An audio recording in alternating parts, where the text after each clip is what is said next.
Fantastiese bootjie, Jaco. Bly jy hou daarvan? Hulle lyk eenvoudig, maar binne hierdie seuns skuil ware helde. Of so dink hulle.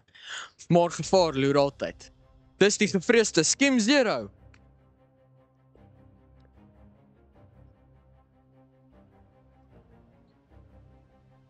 Ek sal dit vat. Nee, los. Los.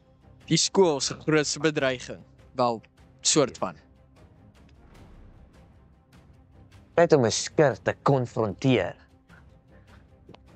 Wag, dit is nie. Daar is beter. Daar.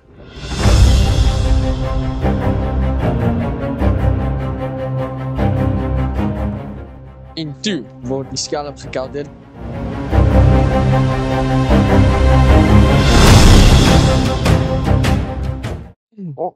Ook weer altyd met my.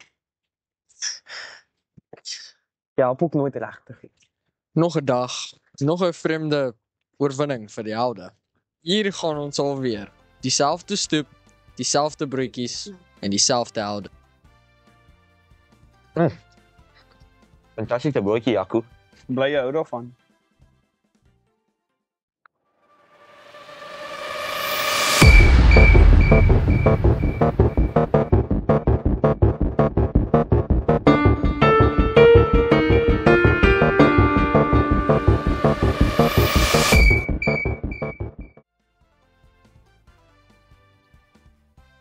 Julle dink seker die kinders sit maar net hier.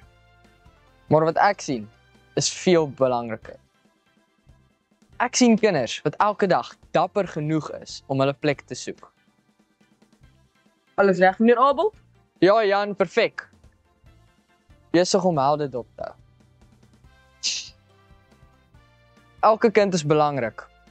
Geen nie om hoe klein hulle avontuur dalk mag lyk nie. Want op die ou end is dit die kleinste oomblikke wat die grootste verskil kan maak. En môre?